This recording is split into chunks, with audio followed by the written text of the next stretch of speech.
రాహుల్ గాంధీ చెప్పే మాటలకు చేసే చేష్టలకు ఏమాత్రం సంబంధం ఉండడం లేదని, ఎవరు ఎంత ఉంటే అంత వాటా అని చెప్పే రాహుల్ గాంధీ కాంగ్రెస్ అధికారంలో ఉన్న తెలంగాణలో ఆ దిశగా అడుగులు ఎందుకు వేయడం లేదని బీసీ జనసభ రాష్ట్ర అధ్యక్షులు రాజారాం అన్నారు.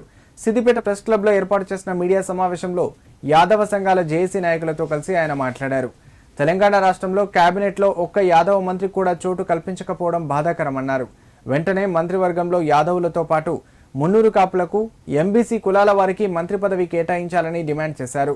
గత ప్రభుత్వం యాదవుల సంక్షేమం కోసం గొర్రెల కాపర్లకు సంక్షేమ పథకాలు అమలు చేస్తే ఈ ప్రభుత్వం గొర్రెలకు కనీసం నట్టల మందులు కూడా ఇచ్చే స్థితిలో లేదని ఆరోపించారు. స్థానిక సంస్థలు, విద్యా ఉద్యోగ అవకాశాల్లో బీసీలకు 42% రిజర్వేషన్ కల్పించాలని డిమాండ్ చేశారు. ఈ కార్యక్రమంలో యాదవ సంఘం జేఏసీ నాయకులు కృష్ణ యాదవ్, ఐలయ్య, శ్రీహరి యాదవ్, రాము, శ్రీనివాస్ పాల్గొన్నారు.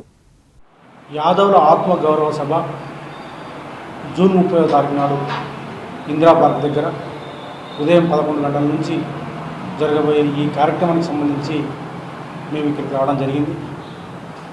మరీ ముఖ్యంగా కాంగ్రెస్ ప్రభుత్వము గత ఎన్నికల సందర్భంలో అనేక హామీలు ఇచ్చింది. అన్ని వర్గాలకు ఇచ్చింది, రైతులకు ఇచ్చింది, కార్మికులకు ఇచ్చింది, మహిళలకు ఇచ్చింది, బీసీలకు ఇచ్చింది, యాదవులకు ఇచ్చింది. కానీ ఇవాళ ప్రజాపాలన పేరిట కులపాలన, కుటుంబాల పాలన కొనసాగిస్తున్నది జరిగింది.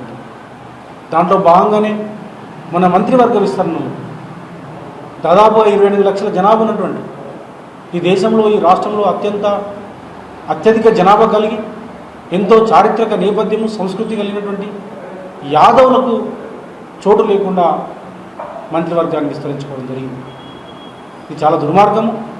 ఇంత మేమందరం మాకు మంత్రి పదవి ఇవ్వమని దేబిరించే పరిస్థితికి దిగజారడం అంటే ఇంతకంటే మరొకటి. వారి నాయకుడైనటువంటి రాహుల్ గాంధీ ఏమో రోజు ఒక కాన్స్టిట్యూషన్ చేతిలో పట్టుకొని జిత్తున ఆబాది యువతున్న భాగీదారి, జిత్తున ఆబాది యువతున్న భాగీదారి అని కూడా తిరుగుతున్నాడు. అంటే ఎవరెంతమందిమో వాళ్ళకంత వాటా అని. సరే, ఎవరైనా సరే ఒక అవకాశం రావడం కోసము నినాదాలు ఇవ్వడం తప్పలేదు. కానీ వచ్చిన అవకాశాలు వచ్చిన కాడ వాళ్ళు ఇచ్చిన నినాదాన్ని విధానంగా మార్చి ఆచరణలో పెడితే ఎవరైనా విశ్వసిస్తారు. అధికారంలో రాకముందు భారత్ జోడో యాత్ర పేరుందో ఈ విషయాన్ని చెప్పిన తర్వాత అధికారంలోకి వచ్చారు. ఇక్కడ తెలంగాణలో వచ్చారు, కేంద్రంలో రాకపోయినా తెలంగాణలో వచ్చారు. ఈ వచ్చిన కాడ అమలు చేసి చూపెడతా కదా దేశంలో ఇంకెవరైనా నమ్ముతారు. కాబట్టి వచ్చిన కాడేమో 1-2 సామాజిక వర్గాలకు మాత్రమే మొత్తం దారాదత్తం చేస్తున్నాడు. లేని విషయాలేమో వాళ్ళు కొత్తగా ఆశలు కల్పించే విధంగా మాట్లాడుతున్నారు. డిక్లరేషన్, కామన్ డిక్లరేషన్ సంబంధించి కూడా 42% రిజర్వేషన్ అమలు చేస్తాం ఖచ్చితంగా అన్నారు. ఇప్పుడేమో కేంద్ర ప్రభుత్వం మీద నెట్టేసి తప్పించుకుందామని చూస్తారు.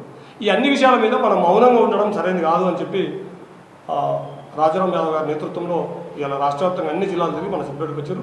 దీనికి పూర్తి స్థాయిలో నేను గొర్రెల కాపర్ల సంక్షేమ సంఘం అధ్యక్షుడిగా, అఖిల భారత యాదవ సభ రాష్ట్ర ప్రధాన కార్యదర్శిగా, ఓ సోషల్ యాక్టివిస్ట్గా ఈ నినాదాన్ని, వీరి పోరాటాన్ని పూర్తి స్థాయిలో నేను మద్దతు తెలుపుతున్నా.